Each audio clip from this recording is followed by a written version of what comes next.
everybody and welcome back to the channel. Today I thought to do something a little bit different and share some of my thoughts on the recently announced Marvel Legends Haslab Giant Man figure. It was around about this time last year when I gave my thoughts on the previous Haslab project, which was the Robbie Reyes Ghost Rider figure and car, and at the time I had my reservations about that and ultimately it didn't get funded, which made sense, but it's also kind of a shame because at least they were doing something a little bit different. And so it seems they've taken inspiration once again from the old ToyBiz Build-A-Figure waves, which were so immensely popular with their oversized figures. Obviously up to date we've had a Sentinel, we've had Galactus, and now we have Giant Man. And Giant Man was one of the more elaborate Build-A-Figures. There was a lot more pieces to build, a lot more figures to collect in that particular wave back in the day, and has since become one of the trickier figures to pick up on the aftermarket since. Now, one of the other things that I think is a reaction to last year's Haslab project was that figure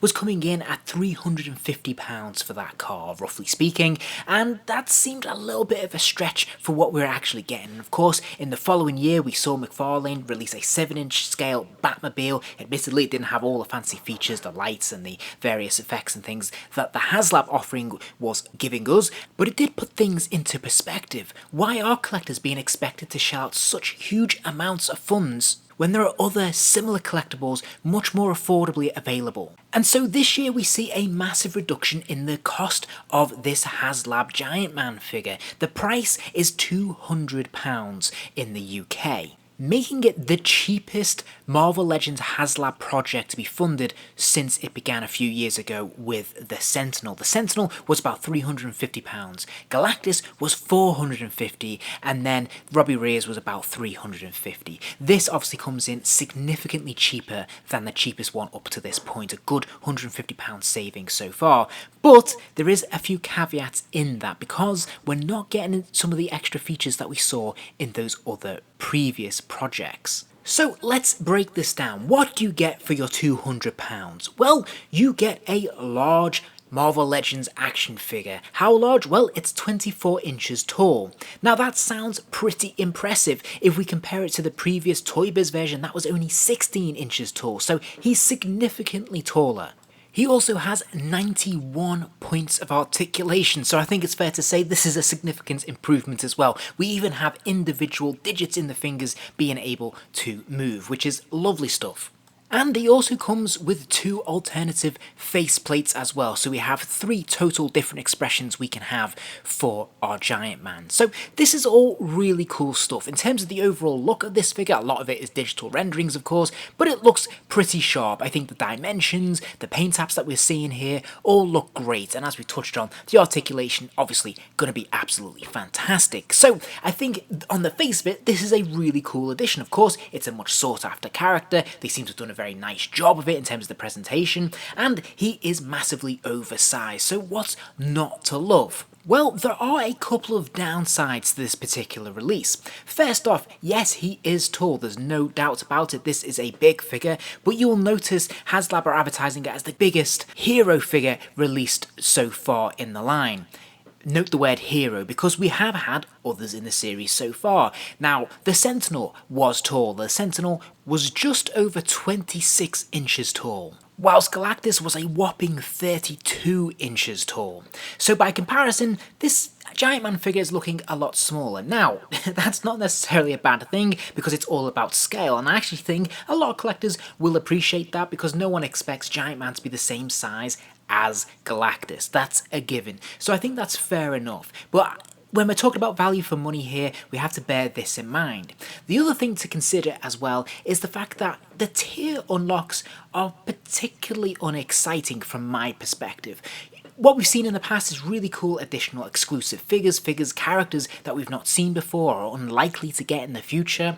Here, we're not even getting a Ant-Man figure to go alongside him, or a Goliath figure, or anything like that, which would have been a cool sweetener. Instead, all that's been proposed so far for Tier 1 and Tier 2 unlocks are alternative heads. One is a Skrull head, and one is the zombie head. Now, these are kind of cool, but they don't sell it to me. There's no incentive there for me to buy a second or a third, and I'll be completely honest with you, I wouldn't do that anyway because I just couldn't afford it. But a lot of people out there do like to buy multiples, and you know, there needs to be some sort of extra incentive to get us over the line, I think.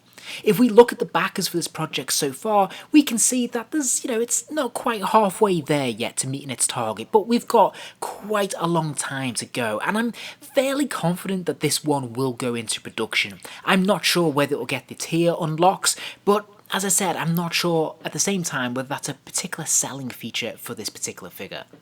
And when we think about price and cost as well, yes, this is a dramatic improvement. The £200 mark is definitely much more in line with the kind of top end of things that I would like to spend my money on. So this suddenly seems a bit more affordable, but I'm not convinced that it's necessarily worth the money. And I think some people are going to be on the fence here. Would I like a Giant Man figure? Yeah, absolutely. This looks really cool, and as I said, I missed out on the original one all those years ago. So it is a fantastic opportunity to add this much loved character into the collection, but at the same time, he's not my favourite character, and if I'm needing to worry about the pennies, I need to think about the future. I'm not sure if this is one I really want to splash that much out on.